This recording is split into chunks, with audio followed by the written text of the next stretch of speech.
Kalau berdiri. Assalamualaikum warahmatullahi wabarakatuh. Waalaikumsalam warahmatullahi Salam sejahtera. Alhamdulillah. Nahmaduhu wa nusalli ala rasulil karim. Malam ini luar biasa. Saya belum pernah lagi ditemu bual oleh pengacara yang se-famous dan sehebat Rafi ini. Terima kasih Pak. Ya, dan terima kasih Rafi, Nagita, Dani, dan Mulan. Yang lain menteri-menteri tak payah kita perkenalkan. Ini acara ini yang lebih banyak acara mereka. Tapi kebetulan ada menteri investasi dan menteri luar di sini. Yang kerjanya di luar negara, jarang di dalam negara. Namanya menteri luar kan. Baik, Madani. Tidak ada hubungan kait sama sekali dengan Ahmad Dhani. Hanya kebetulan. Dia mana-mana negara dia ada proses kesinambungannya. Ya. Seperti juga Indonesia, bila Bung Karno Hatta mengungkapkan Undang-Undang Dasar peringkat awal, proklamasi kemerdekaan, ada idea-idea bernas yang kemudian harus dipanjangkan, dikembangkan bila masyarakat kian matang dan dewasa. Begitu juga negara. Di Malaysia keadaan yang sama. Dalam yang pernah disebut deklarasi atau peristiharan kemerdekaan. Idea-idea pokok seperti masyarakat itu harus progresif, demokratik, atau liberal, itu disebut. Tugas kita generasi penerus adalah memberi makna, seperti juga memaknai kemerdekaan 17 Agustus di sini dan 31 Ogos di Malaysia. Memaknai kemerdekaan maknanya memberi kesempatan bagi generasi kini menilai semula apakah cita-cita dan idealisme itu dapat diterjemahkan dalam bentuk tindakan dan praktiknya. Apakah rakyat mengecapi kemerdekaan yang dijanjikan dulu, jambatan emas, kata Bung Karno. Trees with destiny, kata Nehru. Ataupun cyclical revolution for a new Pakistan, kata Muhammad Ali Jinnah. Jadi tugas generasi kini adalah memberi makna kepada arti kemerdekaan. Saya coba, walaupun idea Madani pernah saya lontarkan kali pertama 94 begitu di Festival Istiqlal Jakarta sebenarnya. Saya lontarkan idea masyarakat masa itu, masyarakat Madani di Festival Istiqlal Jakarta. Madani ini kerana orang bicara soal pertumbuhan ekonomi. Pemacuan ekonomi yang segar. Semua orang mau senang dan kaya. Betul. Walaupun akhirnya yang kaya itu segelintir kecil, yang lain itu merempat hidup mereka. Ada kesenjangan. Jadi ada kontradiksi di antara apa yang dibicarakan dengan kenyataan hidup. Orang bicara soal tata kelola. Pemerintahan yang harus mengikut hukum, negara hukum. Tetapi kenyataannya korupsi berleluasa. Hukum itu kadang-kadang dipermain dan diperalatkan oleh golongan penguasa. Maka saya fikirkan apa yang kurangnya? Kurangnya ialah kemerdekaan, pemacuan pertumbuhan tidak menekankan soal nilai atau akhlak atau moral. Kita bicara pertumbuhan ekonomi yang sangat kritis, penting untuk kehidupan dan kelangsungan hidup rakyat. Kita bicarakan soal pemerkasaan budaya dan seni yang seharusnya dibicarakan. Sebab itu bila saya bicarakan soal kebangkitan Asia, saya tidak hanya bicarakan soal fundamentalsnya yaitu economic development, which is essential. Tetapi pemerkasaan budaya dan seni. Dan kemantapan ilmu. Membicarakan soal kebangkitan Islam. Kadang-kadang lebih banyak slogan daripada pengisiannya. Dan ini menyebabkan orang senang dengan slogan, tapi malas bila bicarakan pengisiannya. Jadi Madani ini percobaan saya, cara kecil-kecilan, sedaya upaya, seperti mana dalam Al-Quran disebut, In uridu illal islah mastata'. Kita coba sedaya upaya kita membuat perubahan. Dan perubahan itu ke arah kebaikan. Ini yang disebutkan tentang masyarakat yang maju dari segi ekonominya, transformasi digitalnya, perkasaan seni budayanya, tetapi jangan tinggalkan nilai akhlak, kemanusiaan, manusiawinya, dan keadilan sejagat. Arigatou gozaimasu. Terima kasih. Kalau begitu kita duduk dulu ya. jawabannya. Tapi sebelum kita buka sesi pertanyaan, izin Pak Anwar. Ya, ini saya punya ide aja, sekedar saran. Indonesia dan Malaysia ini kan rekat sekali, apalagi olahraganya. Tapi kalau contohnya Indonesia melawan Malaysia, kalau atlet-atlet yang beneran, kan kita kan seolah-olah wah saingan. Iya, saya punya ide karena memang Malaysia punya influencer yang bagus, Indonesia punya influencer yang bagus, dengan sosial media yang kuat. Bagaimana Pak kalau sewaktu-waktu kita bikin sepak bola, tenis, badminton, karena di Indonesia sport and entertainment lagi naik. Tapi kita bikin exhibition friendly match antara influencer-influencer Indonesia dengan influencer-influencer Malaysia Pak. Masya Allah, amin. Saya rasa itu akan benar-benar bisa membuat Malaysia dan Indonesia semakin erat lagi Pak. Kebetulan juga Pak, kalau artis, atlet sebagai artis, saya belum kalah-kalah kalau olahraga Pak. Tapi maksudnya saya, kita mungkin bisa berkolaborasi di sport and entertainment, influencer, selebriti Malaysia bersama influencer, selebriti Indonesia. Kita sepak bola, tenis, badminton, kita tayangkan di 2 TV besar Indonesia dan Malaysia. Harusnya itu akan menjadi sesuatu yang luar biasa lagi untuk mempererat. Jadi di olahraga, sport and entertainment ini akan luar biasa Pak. Itu dia Pak.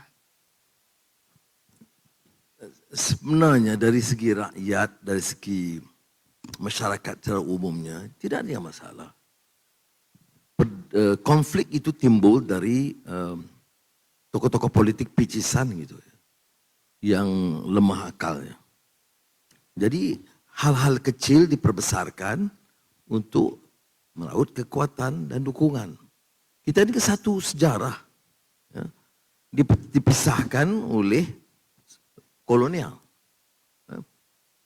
Portugis, Belanda, dan Inggris. Jadi mengapa harus kita mengambil satu sikap dan rendah akal budinya dan memadamkan sejarah semata-mata ke kepentingan-kepentingan kecil.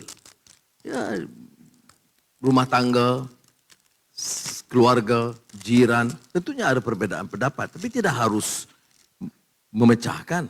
Kadang-kadang kalau sudah lihat apa nih permasalahan di Malaysia Indonesia selama ini. Dulu pernah sebab lagu Rasa Sayang ada yang bicara soal, katanya itu dari kami, dari asalnya Malaysia. Itu Google aja tahu sejarahnya. Kita tahu asalnya Indonesia, tapi kita anggap budaya Melayu rantau ini merasakan rasa sayang itu budaya bersama. Tidak harus menjadi perbedaan atau percaturan. Batik, saya pakai batik Malaysia, karena kalau saya pakai batik Indonesia katanya tidak nasionalistik gitu ya. Tapi ada keindahan dan kelainan dan kesenian batik Indonesia yang kita harus hargai. Batik Indonesia ada batik Solo, ada batik Jawa, ada batik Pekalongan. Ya. Jadi kalau ada minat untuk membicarakan soal persatuan, hidup berbudaya, sebab itu soal nilai penting tadi. Soal kemanusiaan, soal kasih sayang, ihsan dan rahmah. Itu nilai kemanusiaan yang kadang-kadang kita tinggalkan. TKI yang paling sensitif. Saya anak Malaysia. Saya bangga dengan Malaysia. Tapi saya tahu ada kelemahannya. Ada beberapa kasus di mana TKI itu diapa-apakan. Jadi kita tegas mengambil tindakan. Tetapi jangan ini mewakili semua di Malaysia. Jadi jangan dianggap ini soal orang Malaysia, tetapi keterlanjuran yang dilakukan oleh beberapa orang dan tanggung jawab pemerintah. Itu pastikan yang bersalah itu sama ada dia anak Malaysia atau Indonesia, mesti ikut jalur hukum. Itu kalau tanya saya sekarang, saya ada sebagai Perdana Menteri, itu jawaban saya. Apa di persamaan dia? Budaya sama. Masa saya kecil, Kalau karya Balai Pustaka dulu, Sultan Takdir Ali Syahbana, Marah Rusli, Hamka, itu saya anggap sebagai warisan budaya yang sama walaupun kebetulan penulisan dari Sumatera. Mengapa tidak boleh kita angkat semangat dan kecintaan yang sama sekarang? Banyak followers Nagita, banyak yang ikut di Malaysia. Ini Dani ini popular, saya lihat bila ada acara satu stadium penuh. Betul, dan ini penerusan satu warisan yang lama. Kalau di kalangan generasi yang sudah lebih dewasa, kalau dulu lagu-lagu Beng Selamat, Benyamin, S. Effendi itu dianggap sebagai lagu-lagu Melayu, walaupun dari Indonesia. Begitu juga zaman P. Ramlee, seorang seniman hebat yang lahirnya dari Malaysia, tetapi dianggap sama. Saya fikir harus ada kematangan, kedewasaan, kerana ia akan memberikan faedah besar bagi kedua-dua negara Malaysia dan Indonesia. Dan saya dukung hasrat ini. Ini saya fikir harus jadi naratif generasi baru Malaysia Indonesia. Tepuk tangan luar biasa. Terima kasih Pak Anwar. Mungkin sekarang kita akan langsung lempar pertanyaan. izin Pak, saya berdiri dulu. Ada yang mau ingin bertanya? Waduh, banyak. Banyak. Mungkin ada teman-teman dari panitia yang bisa Jadi, pilih pertanyaannya. Pas Pamres bagaimana ini? Takut salah saya ini. Ini kan Siapa yang beda. akan diberikan kesempatan untuk bertanya? Yang Oke, pertama mungkin disortir aja, disortir dari tim. panitia di kanan dan kiri, nanti akan nyamperin Iya. kira-kira siapa yang akan dapat kesempatan untuk bertanya langsung kepada Pak Anwar. Sebutkan nama, Dari mana? dari mana, umur berapa, rumah di mana, nomor telepon. Single atau married? Boleh juga kali di sini ketemu jodohnya. Ya. Satu-satu dulu ya, silakan. Terima kasih kepada saudara Rafi. Perkenalkan, nama saya Muhammad Dana Syafiq bin Muhammad Sulaiman, mahasiswa Malaysia yang berada di Indonesia. Saya belajar di Universiti Islam Negeri Sultan Syarif Kasim Riau. Oh, Dan hari ini saya nak bertanya, sebabnya kalau di Malaysia susah saya nak jumpa Perdana Menteri. Sebab saya kat sini. Jadi ada peluang saya datang. Yang pertama, saya melihat banyak Datuk Seri mengupas tentang tokoh falsafah dunia barat dan dunia Islam. Khususnya dunia Islam. Boleh Datuk Seri kongsikan apakah tokoh falsafah yang Datuk Seri minati, yang mana Islam itu sendiri tidak boleh lepas daripada falsafah. Ada ulama-ulama yang menolak, tetapi ada juga ulama yang menyokong tentang falsafah. Itu yang pertama. Yang kedua, ada juga pihak yang menyamakan civil society dengan masyarakat madani. Apa komen Datuk Seri? Jadi terima kasih. terima kasih saudaraku. Terima kasih. Dia civil society itu masyarakat yang bukan pemerintah. Dikatakan ada pemerintah, ada civil society. Kalau kita baca Alexis de Tocqueville, Democracy in America, yang mengajar, yang berbicara tentang, ini seorang pemikir Perancis ya. Dia mengembara di Amerika dan menulis buku yang sangat kuat, hebat mengenai demokrasi di Amerika di peringkat awal, di mana peranan dan pengaruh agama dan nilai itu kukuh dan masyarakat sipil yang disebut yang non-government itu juga kuat. Dan tertanam di situ semangat apa yang disebut habits of the heart. Untuk menjadikan demokrasi itu workable dan functional, dia mesti hasrat hati nurani yang menginginkan kebaikan dan menghormati prinsip kebebasan dan keadilan. Itu disebut habits of the heart. Itu saya singgung kerana ada kaitan dengan asas negara. Jadi kalau disebut civil society, bila bicarakan peranan civil society dalam mengukuh dan membangun kesatuan dan negara. Tapi madani ini bukan maksudnya civil society. Dia konseptual. ya, yang harus pahami oleh bukan saja masyarakat sipilnya juga pemerintah, dan pertanggungjawaban ataupun accountability ya, itu kalau saya accountability itu lebih saya senang guna pertanggungjawaban ya. Itu sebenarnya kepada pimpinan yang tegas, bukan saja bicara soal anti korupsi tetapi berselaput dengan korupsi, atau bicara tentang keadilan tapi pemeras dan penindas, atau bicara tentang keadilan sosial tapi mengizinkan kesenjangan di antara golongan maha kaya dan yang merempat miskin. Jadi ini nilai yang diterapkan dalam konsep madani. Tentu kalau saudara teliti, dia ada aspek kemampanan, aspek ihsan, aspek trust atau amanah yang kita rungkai dalam madani. Yang keduanya falsafah itu jawabannya harus lebih panjang, tapi saya ringkaskan ya.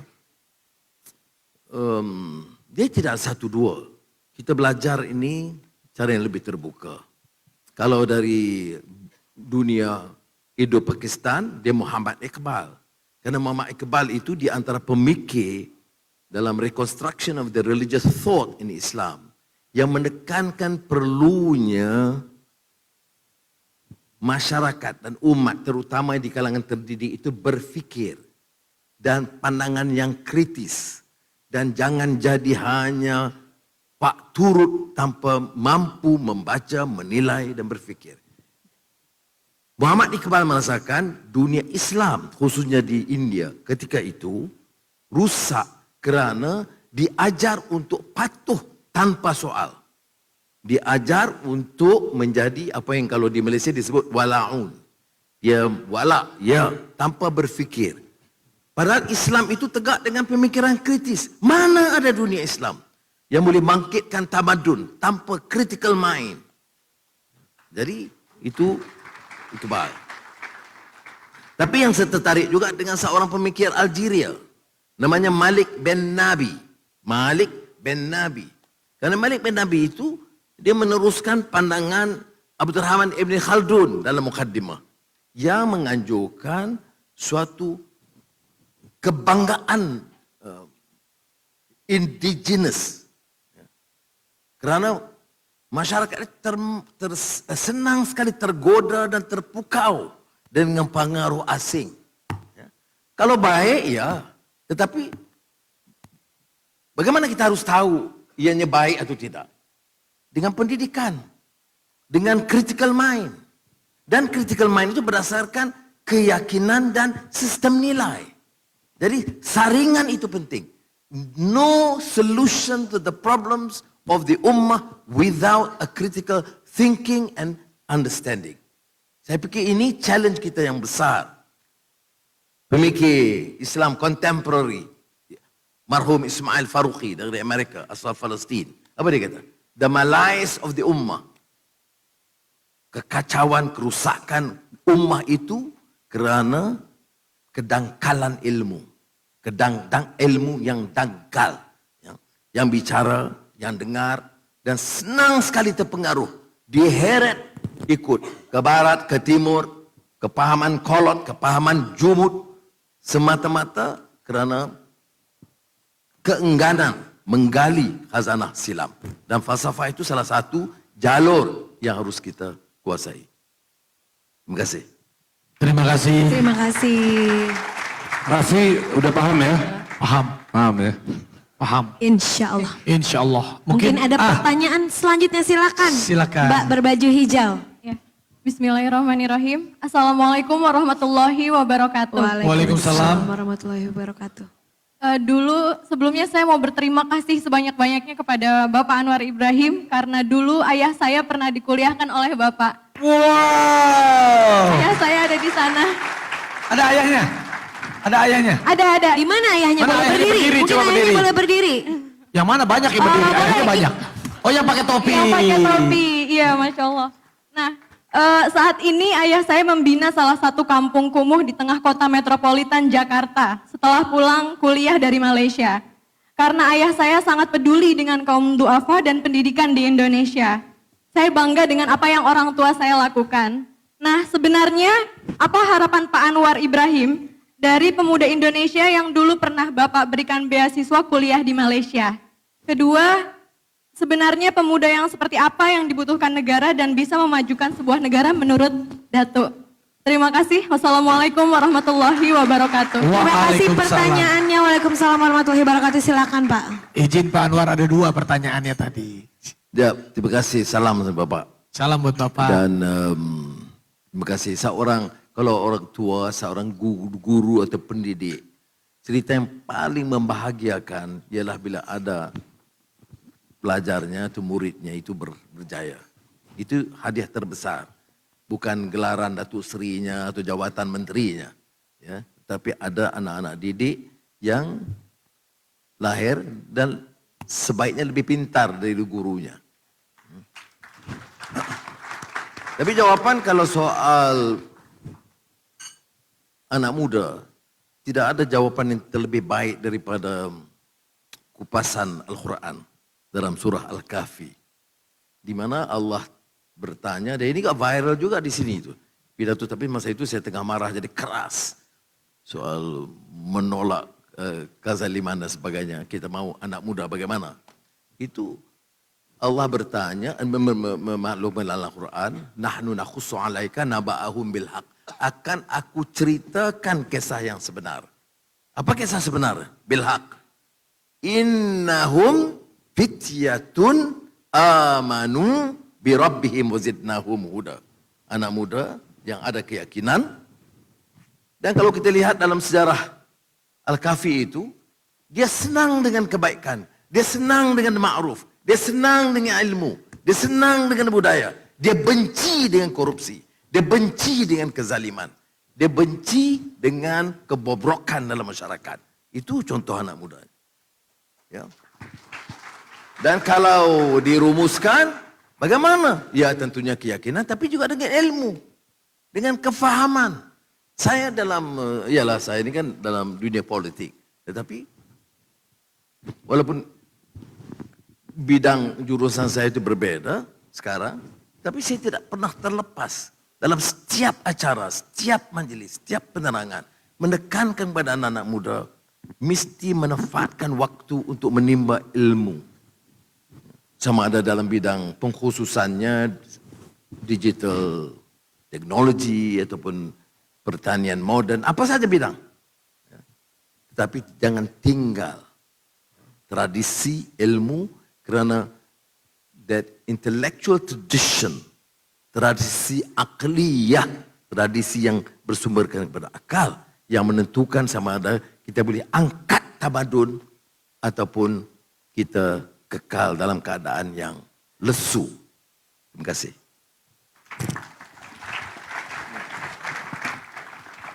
Terima kasih, tadi cukup puas ya dengan jawabannya Pak Anwar Ibrahim. Mungkin selanjutnya lagi, sudah ada ini. Silahkan. Ya, boleh maju lagi, boleh Pak. Ini Semakin menarik ini, Raffi. Semakin malam, semakin dalam, semakin menarik. Iya. Semakin intelektual Pasti. pembicaraannya. Ini pasti orang Malaysia nih, artis nih kayaknya nih ya. Iya. Saya tengok nih. Kurang dikit 20 juta itu dibuang, ujungnya ada. Oh iya. Lobosnya. Oke.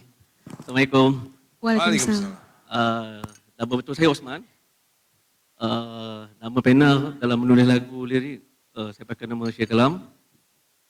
Saya datang dari Malaysia. Bentar, Pak ya. Pakai dulu kacamatanya. Oh, nggak jadi. Ceritanya begini Pak, ini ceritanya pasal industri seni muzik negara. Maknanya industri seni muzik antara Malaysia dan Indonesia. Seperti yang Datuk Seri beritahu tadi,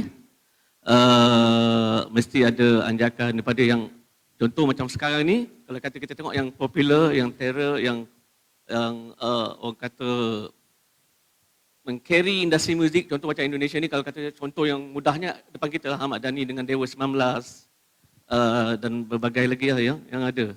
Dan kalau kat Malaysia kita tengok macam yang paling besarnya Tan Sri P. Ramlee yang dah meninggal tu. So cerita dia apa dia? Ceritanya saya terkesan dengan apa yang kita gerak selama ni.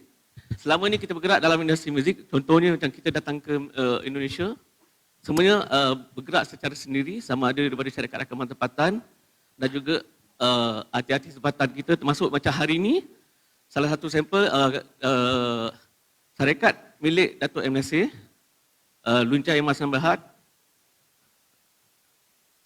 Saya kena explain sikit untuk kaitan dengan soalan ini. Membuat satu gabungan dengan artis Indonesia. Tujuan dia apa? Untuk mengembangkan lagi gabungan dan keakraban dua negara ini dalam bentuk seni muzik. Untuk soalan saya lah, bagaimana kita dapat kembangkan lagi, bagaimana kita dapat besarkan lagi dengan cara yang lebih bahasanya force, dengan cara ini contoh negara Malaysia spend 50 juta untuk buat pelaburan dalam industri muzik di Indonesia. Negara Indonesia pula keluar 50 juta melabur dalam Malaysia untuk gerakkan sama ada dia buat gabungan baru dan lama, contoh macam penyanyi lama duet dengan penyanyi baru yang popular di Malaysia. Contoh penyanyi daripada Malaysia pula duet dengan influencer, contoh yang popular di Malaysia, yang di Indonesia ini digabungkan. Maksudnya kita nak jana ekonomi bukan sekadar untuk kita je. Kita nak jana ekonomi untuk Malaysia dan Indonesia, dan benda tu dikembangkan. Dan contoh paling mudah macam kita nak juga tengok ada satu produk Okey, faham. keluar daripada Malaysia dan Indonesia, contoh macam seperti mana Gangnam Style yang keluar daripada Korea itu. Baik. Ya, terima kasih. Terima kasih. Terima kasih. Assalamualaikum. Waalaikumsalam. Mungkin bisa Benar sebenarnya, kalau cara natural saja, kalau dulu, seperti yang saya sebut tadi nama-nama penyanyi awal dan filem-filem, ya, bukan baru, dari awal. Kalau filem Bujang Lapuk, masa zaman P. Ramlee, atau Seawal Tiga Darah, Titik Puspa. Nah, ini anak-anak muda nggak tahu siapa Titik Puspa.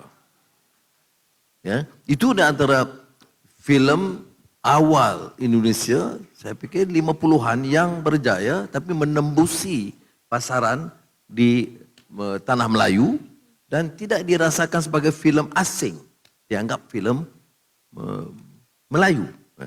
Begitu juga filem-filem awal P. Ramlee di sini. Begitu juga penyanyi-penyanyi. Tapi kadang-kadang oleh kerana dasar negara dan sikap politikus itu, dia menyempitkan dan menghalang pengedaran buku, lagu dan muzik. Dan saya tidak anggap ini sebagai sesuatu yang waras. Sebab itu dari segi pemerintah kedua-duanya, di antara hal yang saya bicarakan dengan Presiden Jokowi, sebaik saya jadi Perdana Menteri, kunjungan pertama, saya bilang biar dibuka jalur seluas mungkin supaya penyanyi Indonesia itu dianggap juga penyanyi di Malaysia, begitu juga di sebaliknya. Dan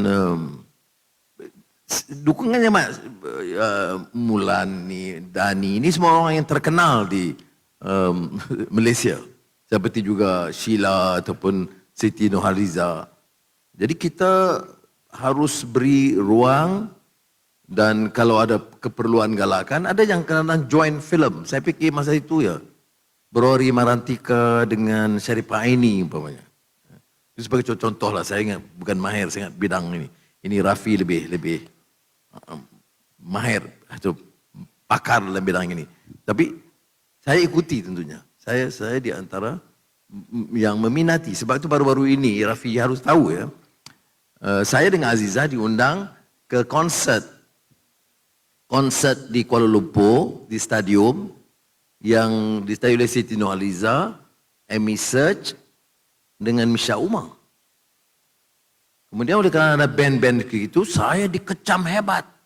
Pak Anwar ini bicara soal madani, tetapi pergi acara maksiat. Saya enggak kaget ya. Saya kata apa yang maksiat? Enggak ada minuman arak, tidak ada pergaulan bebas cium-cium, tidak ada. Tapi mungkin yang si lebay itu ustaz itu dia nampak yang lain yang saya tidak lihat.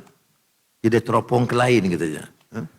Jadi saya jawab tegas di universitas, bila ditanya Pak Anwar apa jawabannya? Bicara soal madani, soal akhlak, soal moral, tetapi hadir ke konsert. Saya kata, saya kan harus bukan saja menyantuni tapi mendukung. Dan bagi saya harus sukseskan ya penyanyi-penyanyi yang ada bakat dan termasuk juga band-band anak-anak muda yang rap yang baru-baru ini ya bukan style saya tapi ya kita santuni. Zaman saya muda Raffi itu Beatles, Elvis Presley ya lagi teruk jeritnya ya. Tetapi jangan, ini masalahnya kurang toleran. Kita bicara soal Islam dan dakwah tapi tidak menyantuni, tidak toleran sama sekali. Yang kita tidak setuju terus maksiat. Jadi untuk jawaban itu, ini juga masalah juga di kalangan rakyat kita. Jadi harus ada kesediaan bagi pemerintah, kementerian-kementerian, komunikasi atau penerangan untuk memberikan dan juga memberikan hak mereka. Ini soal apa disebut royalty dan royalty. Ya.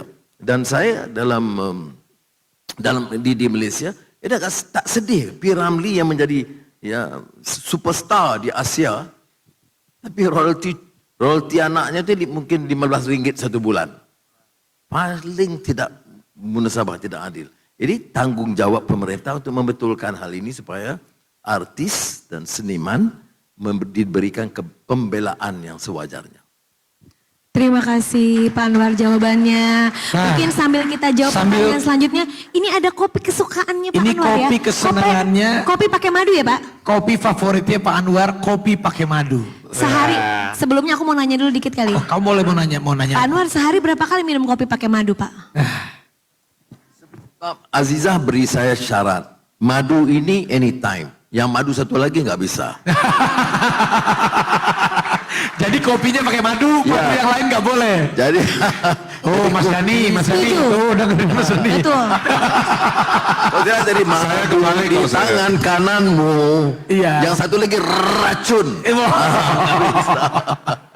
Ya, jadi ngopinya boleh. Jadi sekarang ini juga ada yang mau Nah, tadi ada Fazura, saya lihat Fazura dari Malaysia. Fazura. Ada juga artis dari Indonesia, Selin. Boleh kalau mau tanya Fazura. Siapa yang mau tanya duluan? Selin dari Indonesia boleh. Mau Fazura juga dulu. Fazura ini naik kereta dari Malaysia ke sini ya.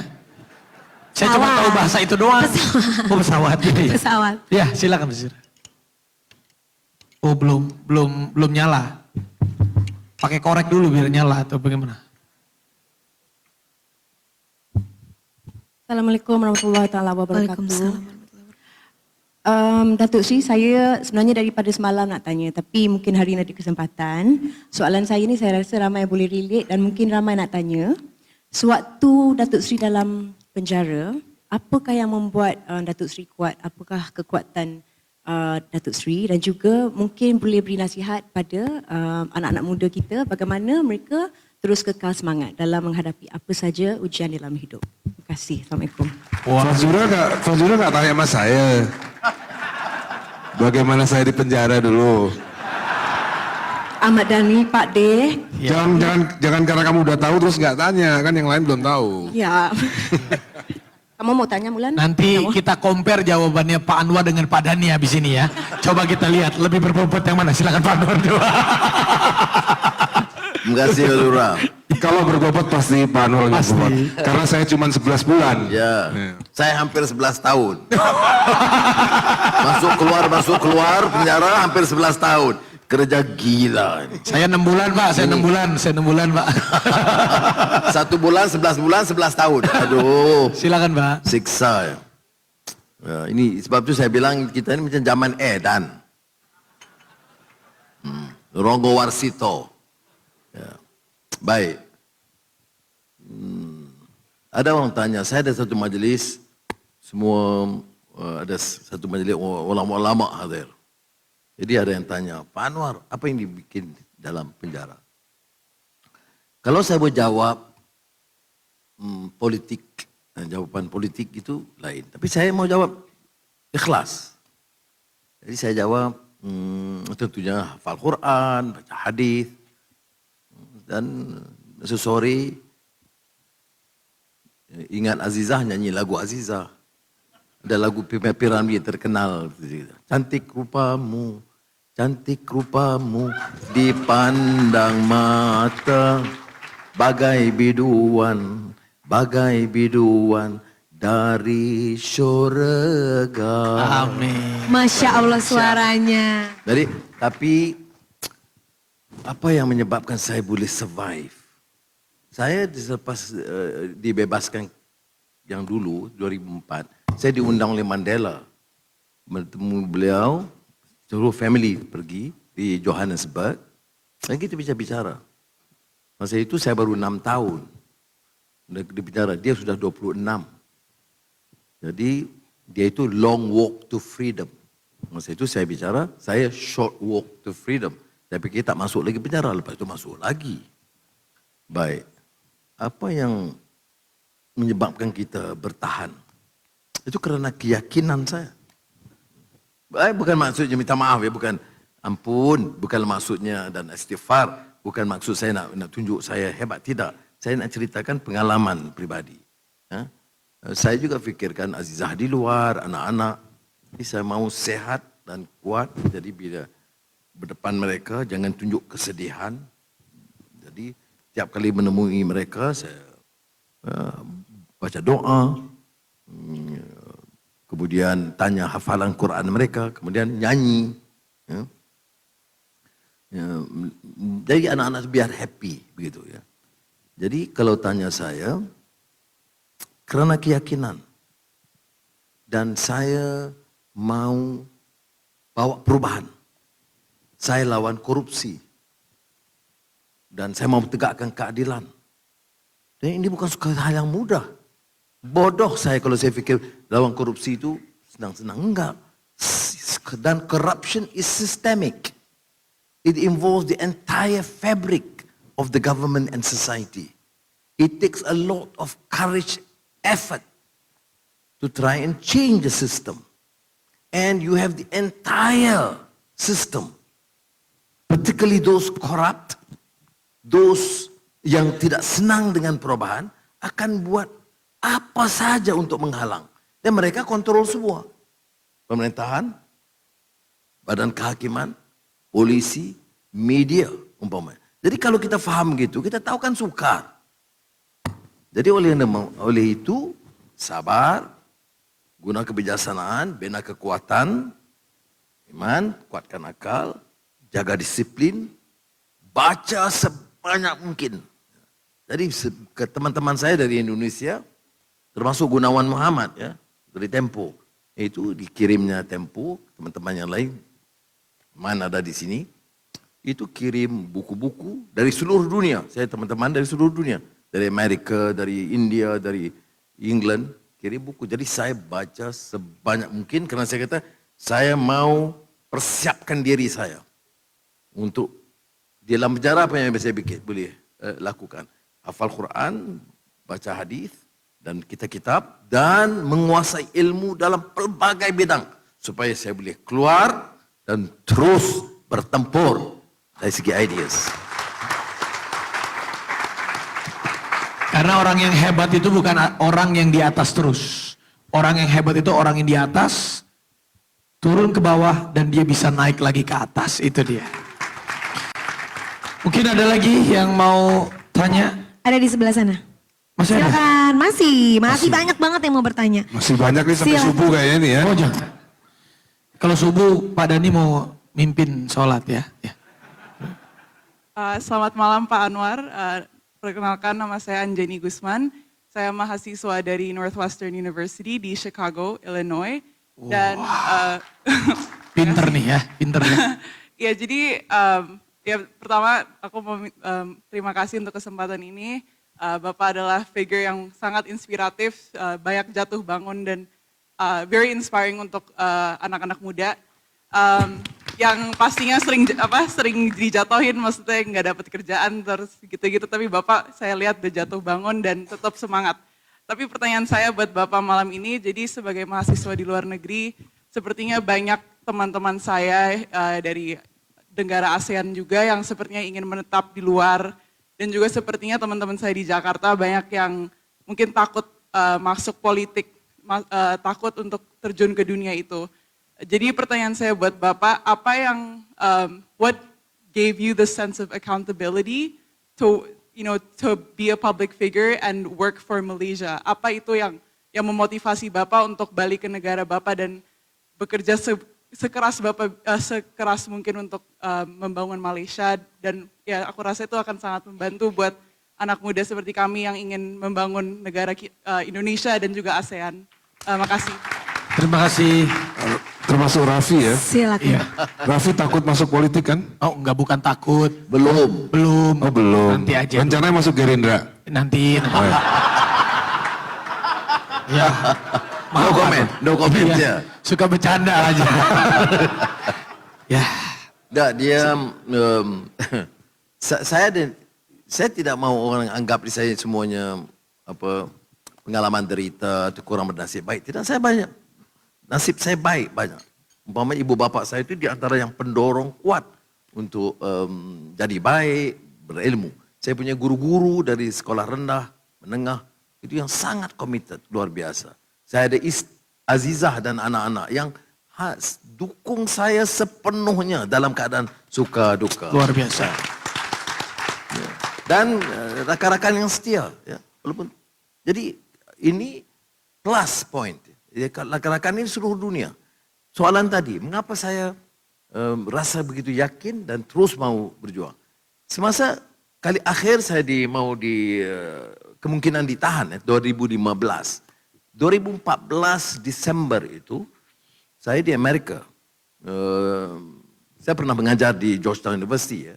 Jadi pulang, ada siri kuliah di beberapa universiti, di Harvard, di Georgetown, di Stanford. Kemudian mau pulang, seorang pemimpin Amerika, teman saya dulu rapat. Dia telepon, dia kata, Anwar, why do you want to go back? I said, I have to go back. Malaysia is my country. He said, but you know you're going to be in prison. I said, well, maybe not. But you know the system. They will imprison you. From our sources is for sure. Saya jawab, serius, boleh dia serius ya. Kerana masa itu dia offer. Saya boleh jadi profesor, saya boleh jadi consultant. Yang lumayan lah. Ya. Saya jawab, saya kata, apa jawaban saya untuk anak-anak muda? Saya nggak bisa jawab. Oh, Anwar oleh kerana dia dikenali di barat, di dunia, maka dia diberikan offer yang baik, jadi ditinggal perjuangan. Anak-anak yang muda diminta teruskan perjuangan. Saya bilang, saya sukar menjawab. Sebab itu saya pulang.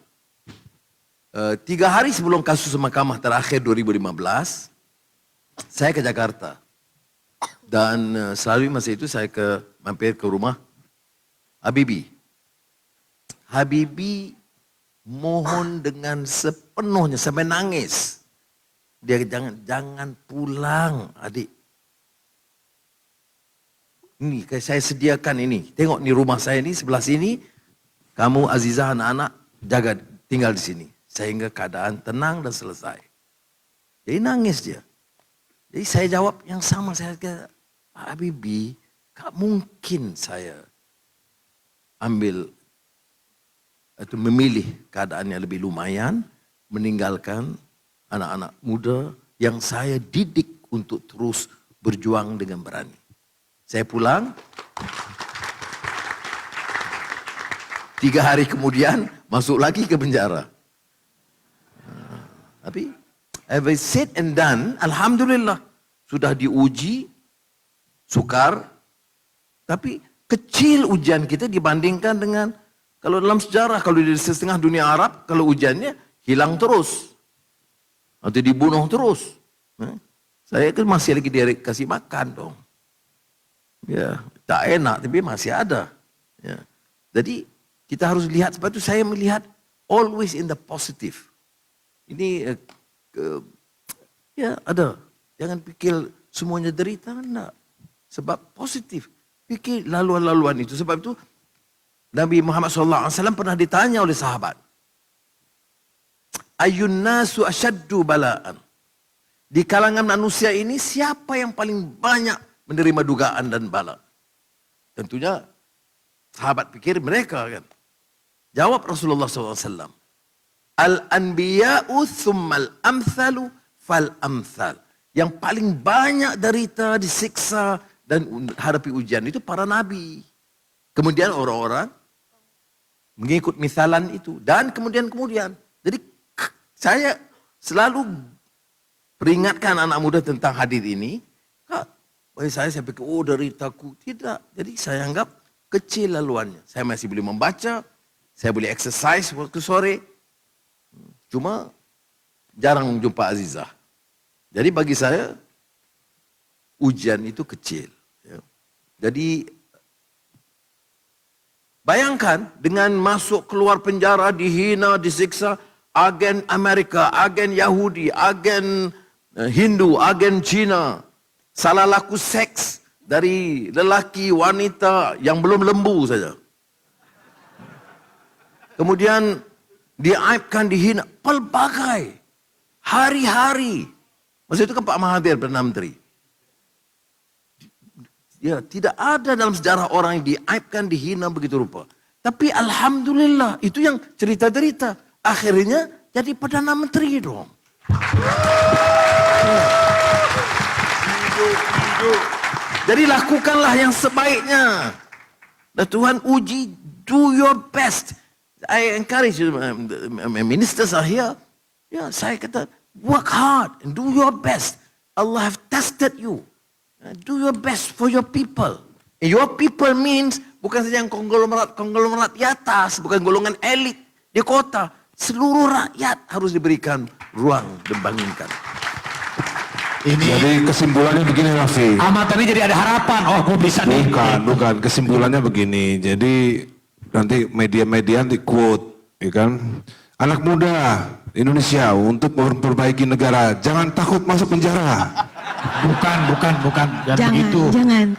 Loh, iya begitu maksudnya. Iya, jangan takut masuk penjara, jangan takut masuk politik. Enggak. Iya. Masuk penjara juga takut semua, Mas. Enggak ada yang enggak takut, bagaimana? Ya, kalau untuk mempertahankan prinsip, gitu kan. Kan Dato tadi udah cerita, selama kamu punya prinsip tentang sebuah kebenaran, penjara itu ya di Indonesia masih lebih enak daripada penjara di zaman nabi-nabi dulu. Bener kan Dato ya? Tapi mungkin intinya Pak Anwar itu, selama kita memang melakukan hal apapun itu yang masih dalam kebenaran, cepat atau lambat Allah yang pasti akan menolong kita dan membuat kita berada di atas lagi. Itu maksudnya. Amin. Iya benar. Benar gak? Iya Pak Anwar. Untung namanya ada Ahmad, jadi agak mengerti soal begituan ya. Iya. Dadah, maksudnya mau apa? Mau pulang? Mau nanya? Oke. Ada pertanyaan. Dari Teteh Mulan. Dari? Teteh Mulan. Teh Mulan mau nanya istrinya Mas Dani. Oh, kira mau nanya Mas Dani, kapan sih berubahnya gitu? Bukan. Maksudnya berubah dari nyanyi jadi di rumah aja gitu. Maaf. Bismillahirrahmanirrahim. Ya. Kebetulan sebetulnya tidak mau bertanya karena kemarin sudah sempat bertemu. Ya. Tidak apa-apa, terima kasih. Bismillahirrahmanirrahim. Assalamualaikum warahmatullahi wabarakatuh. Saya yang bertanya sama Nyonya Mulan. Nah, mau nanya apa? Setelah mendengarkan cerita Datuk tadi, masihkah kamu takut Ahmad Dhani masuk penjara? Jangan gitu. Jangan begitu. Nanti dijawab di kamar, Mas. Setuju? Iya. Maksudnya penjara cinta Ahmad Dhani. Aduh. Silakan Teh, silakan. Sekali lagi saya mengapresiasi perjalanan sepak terjang dalam dunia politik Datuk Sri Anwar Ibrahim, luar biasa. Memang betul selama itu perjuangannya untuk kebenaran, tidak perlu takut, Datuk. Benar. Serius nih. Saya agak takut tapi kalau Mas Dhani. Kenapa takut? Cuman 11 bulan, 11 tahun beliaunya. Oke, kembali ke pertanyaan. Kemarin saya sempat bertanya sejauh apa sokongan atau kepedulian Datuk Sri terhadap para musisi seniman di Malaysia. Nah, saya sekarang mungkin ingin bertanya sejauh apa juga penerimaan dukungan terhadap seniman-seniman Indonesia yang bisa melakukan konser atau apapun itu di Malaysia. Itu mungkin karena tentu Mas Dhani udah beberapa kali di Malaysia dan insya Allah nanti akhir bulan ini juga akan konser lagi di Malaysia. Mudah-mudahan Datuk Sri bisa hadir. Itu mungkin yang saya tanyakan. Terima kasih atas waktunya Datuk Sri dan Datin Sri. Assalamualaikum warahmatullahi wabarakatuh. Waalaikumsalam. Terima kasih Tete Mulan. Baik ya, istrinya udah baik, sudah mempromosikan Dewa, malah pergi lagi ah. Yaudah silakan Pak, silakan Pak Anwar untuk bisa menjawab pertanyaan. Dari segi pemerintah, kerajaan kita tidak ada halangan sama sekali. Ada kontroversi sedikit bila ada kumpulan-kumpulan dari Barat yang kadang-kadang agak keterlaluan gitu. Jadi ada protes dari segi ya penampilan mereka yang agak keterlaluan. Tapi kalau dengan dari Indonesia saya nggak pernah dengar ada apa-apa permasalahan. Jadi kalau tanggal 29 Dhani, saya ini cek dengan Aziza. Ini bos saya. Sama ada kalau ke lapangan kita hadir. Insyaallah.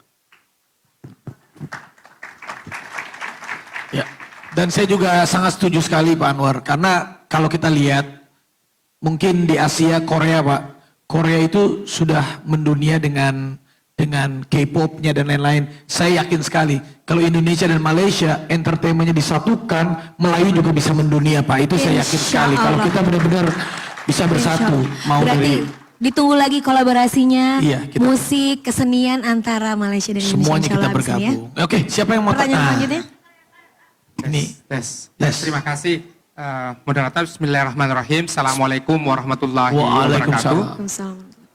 Yang amat berhormat Datuk Sri Anwar Ibrahim dan Datuk Sri Wan Azizah. Saya Ismail Sorriweke, dosen di Institut Agama Islam Negeri Papua di Kota Sorong. Papua, jauh sekali Papua nih. Wah, luar biasa. Alumni dari Universiti Kebangsaan Malaysia. Ya. Semasa belajar di UKM dulu, ada jalinan antara Belia Indonesia Malaysia. Ada kerjasama antara Himpunan Mahasiswa Islam dan ABIM dan sebagainya. Hanya saja, kerap sekali kita berselisih paham karena tidak ada kesepahaman antara Belia Indonesia dan Malaysia. Oleh karena itu mungkin saya mencadangkan perlu satu platform, mungkin kita sebut sebagai contoh Habibie Fellowship, bagaimana kemudian mengeratkan hubungan antara Indonesia dan Malaysia. Yang terakhir, kalau Datuk Sri sudah menerima Dr. Honoris Causa dari Filipina, kami juga menawarkan satu Dr. Honoris Causa dari Indonesia Timur, sehingga boleh mengeratkan lagi hubungan antara Indonesia dan Malaysia. Terima kasih Datuk Sri, selamat datang di Indonesia kembali, dan mudah-mudahan insya Allah ada perjumpaan berikutnya. Terima kasih. Pertanyaan silakan Datuk. Papua. Terima kasih ya. Memang kalau dulu semasa saya mahasiswa, kita kebetulan ketika itu HMI dipimpin oleh Cak Nur Khalis Majid. Saya pimpin mahasiswa. Jadi kita ada gabungan yang kita panggil Persatuan Mahasiswa Islam Asia Tenggara. Kemudian ABIM dengan Badan Pemuda Islam di sini. Malam tadi pun saya ketemu Muhammadiyah dan nanti Nahdlatul Ulama dan wakil-wakil universitas dan juga blok-blok lain ya. KNPI. Jadi saya setuju malam tadi dengan beberapa persatuan dan ormas masyarakat, kita setuju supaya tingkatkan ya, people to people, civil society, selain daripada pemerintah untuk jalin hubungan yang lebih akrab di antara Malaysia dan Indonesia, insyaAllah. Amin, terima kasih. Terima kasih. Wah, masih ada waktu lagi? Antusiasnya luar biasa. Masih ada? Sudah. Oke, Sudah. kalau gitu mohon maaf karena oh satu lagi boleh. Kata Pak PM masih boleh satu lagi katanya, mohon satu aja. Satu lagi. Mana yang paling jauh?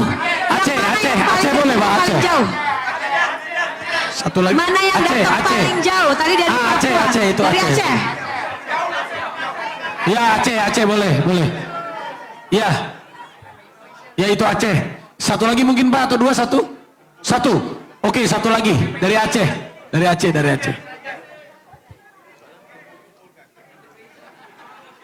Ya. Dua, oke. Boleh, silakan. Sebentar. Dari Medan, ini benar-benar Saya juga dari pengen. seluruh Indonesia. Ini seluruh Datuk, Indonesia. Dia sudah datang khusus buat ketemu sama Datuk. Udah dua. Oh sudah dua, sudah dua. Silakan, sudah boleh dua, langsung sudah dua. diperkenalkan dan pertanyaannya silakan. Assalamualaikum warahmatullahi wabarakatuh. Nama saya Hadi Saputra, saya Ketua Gerakan Muda Aceh. Seluruh Indonesia. Di seluruh Dato, dia Indonesia. sudah datang khusus buat ketemu sama Dato. Udah dua. Oh sudah dua, sudah dua. Silakan, sudah boleh dua, langsung sudah dua. diperkenalkan dan pertanyaannya silakan. Assalamualaikum warahmatullahi wabarakatuh. Nama saya Hadi Saputra, saya Ketua Gerakan Muda Aceh, yaitu yayasan yang bergerak di bidang pemuda dan sosial. Kita ketahui bahwa Aceh dan Malaysia itu sudah terjalin kerjasama ratusan tahun yang lalu. Itu jauh sebelum Sultan Iskandar Muda menikah dengan Putri Pahang. Dan kita ketahui bahwa banyak seniman yang di Malaysia itu berdarah Aceh seperti P. Ramlee dan sebagainya. Untuk itu, saya lihat apa yang mulia, banyak pemuda Aceh yang saking cintanya kepada Malaysia, itu orang itu bahkan tidak pernah ke Jakarta tapi langsung ke Malaysia. Bahasa Indonesia nggak bisa tapi bahasa Malaysia orang itu menguasai. Yang jadi pertanyaan saya, banyak yang saya dapat di informasi dan info dan sebagainya, banyak pemuda-pemuda Aceh yang sudah sampai di Malaysia tapi dokumennya nggak lengkap dan sebagainya. Ada perihal-perihal yang mungkin di dalam penjara dan sebagainya, dipukul dan sebagainya. Saya lebih ke harapan saya, Pak Perdana Menteri. Harapan saya, adakah bantuan ataupun perlindungan hukum untuk pemuda kami yang di Aceh? Mungkin karena kami kurang sosialisasi untuk dokumen dan sebagainya. Itu saja, Pak. Terima kasih. Terima kasih. Terima kasih. Kawanku dari Aceh, terima kasih. Terima kasih. Semangat. Ya, kalau nasihat saya sebelum travel, lengkapkan dokumen dong. Tapi gini, kalau ada pelanggaran, kita nanti tangani cara manusiawi lah. Insya Allah saya akan beritahu, oke? Tapi kalau nasihat saya, sampaikan salam teman-teman kita Aceh, ya, siapkan dokumen. Kalau tidak nanti sukar, mana-mana negara gitu kan, kalau tidak ada kartu dan dokumen yang sah itu kan mempersulit. Mungkin itu kelemahan kita yang mulia, Datuk Seri. Mungkin kurang sosialisasi di tingkat daerah. Makanya banyak pemuda Aceh yang langsung berangkat tanpa mengetahui apa-apa saja dokumen-dokumen yang harus disiapkan. Mungkin untuk kedepannya saya sebagai Ketua Yayasan Gerakan Muda Aceh akan mensosialisasi pemuda-pemuda yang akan berangkat ke Malaysia untuk melengkapi semua dokumen yang diperlukan. Terima kasih. Terima kasih. Oke, merdeka. Merdeka. Reformasi. Terima kasih. Satu lagi ada, masih boleh? Satu lagi. The last. Ini dia. Ini udah terakhir. Antusiasmenya luar biasa sekali. Udah dipilih pas pampres. Di situ ada foto Upin Ipin. Dada-dada mungkin buat Upin Ipin yang ada di komputer. Oh itu Upin Ipin. Ya. Oke baik. Bismillahirrahmanirrahim. Assalamualaikum warahmatullahi wabarakatuh. Sebelumnya perkenalkan nama saya Ahmad Naufal Herullah, mahasiswa ilmu politik dari International Islamic University Malaysia atau yang lebih kenal dengan UIA Gombak. Jadi dan kemudian saya juga tergabung dengan organisasi kemahasiswaan Persatuan Pelajar Indonesia Malaysia. Di sini juga hadir rekan-rekan dari PPI Malaysia, dari UTM, UUM, dan UKM. Nah, jadi langsung ada pertanyaan, Dato. Jadi terdapat sekitar 13.000 mahasiswa Indonesia kini yang telah ada belajar di Malaysia. Dan sebaliknya, terdapat banyak sekali mahasiswa Malaysia yang telah belajar di Indonesia dan bahkan menjadi jumlah total mahasiswa asing paling banyak di Indonesia daripada Malaysia. Sehingga pertanyaan saya adalah, apakah ada baik dari pihak kerajaan Malaysia ataupun dari pemerintahan Indonesia memiliki sebuah mutual agreement ataupun fokus terhadap pendidikan Indonesia dan Malaysia yang ingin mungkin kita inginlah ada sosok-sosok lagi seperti mungkin ada Buya Hamka, ada Muhammad Natsir bisa menghubungkan diplomasi ada internet Indonesia dan Malaysia. Jadi sehingga apakah ada gitu loh fokus terhadap pemerintah Indonesia dan juga pihak pemerintah Malaysia. Dan terakhir Dato, mungkin kami daripada mahasiswa Indonesia dan juga mahasiswa Malaysia ingin meminta saran dan pandangan Dato sendiri bagaimana dengan pandangan Dato melihat kondisi alam mahasiswa Indonesia dan Malaysia. Kiranya apa yang perlu kita kembangkan dan perlu apa yang kita lakukan untuk bisa melanjutkan perjuangan mahasiswa Malaysia sebelumnya. Hidup mahasiswa! Di kalangan pemerintah memang ada understanding. Malah Indonesia banyak membantu peringkat awal. Sejurus selepas kemerdekaan, kemudian Malaysia memilih untuk merubah dari kurikulum bahasa Inggris ke bahasa Malaysia. Dan pada ketika itu ya zaman Suharto itu banyak membantu mengirim dosen-dosen dari Indonesia, doktor dan guru-guru sains. Itu tahun 70-an terutama ya, 70-an. Jadi masa saya jadi Menteri Pendidikan itu diteruskan. Sebab itu bila saya jadi Menteri Pendidikan kemudian Menteri Keuangan, saya berikan laluan yang cukup luas kepada mahasiswa Indonesia untuk sekiranya memilih untuk belajar di Malaysia. Jadi hari ini harus kita tingkatkan. Sebenarnya satu perkara yang bagi sehat, bagi saya ya anak-anak menimba ilmu di mana saja harus diberikan ruang. Terima kasih. Terima kasih. Terima kasih jawabannya. Ya, untuk pertanyaan sudah selesai. Ini terakhir, hanya beberapa menit saja. Ada This or that. Boleh, Datuk? Ini Nagita. Ini bukan, karena ini biar lebih seru lagi, supaya mungkin teman-teman semua yang hadir di sini bisa merasa lebih dekat lagi sama Datuk. Kita mau ada pertanyaan, tapi mungkin biar lebih seru, aku justru pengen nanya semua yang ada di sini, nanti akan dikonfirmasi sama Datuk. Oke. Gimana? Biar lebih seru? Iya boleh. Oke, jadi menurut yang ada di sini, kalau Datuk ini lebih suka kopi atau teh? Kopi atau teh? Apa? Coba. Kopi atau teh? Kopi. Kopi atau Benar teh? atau salah?